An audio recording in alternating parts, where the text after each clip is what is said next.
So we created these chords in a major scale using the technique stacking of thirds.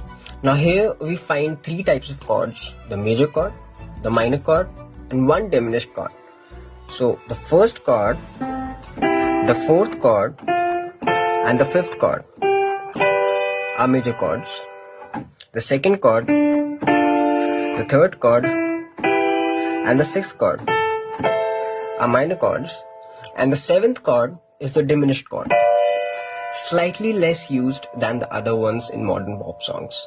So this pattern of chord qualities is followed on every major scale: major, minor, minor, major, major, minor, diminished.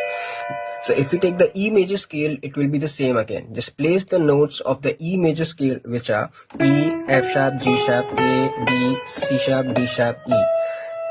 So the chords go E major, F sharp minor, G sharp minor, A major, B major, C sharp minor, D sharp diminished, back to E major.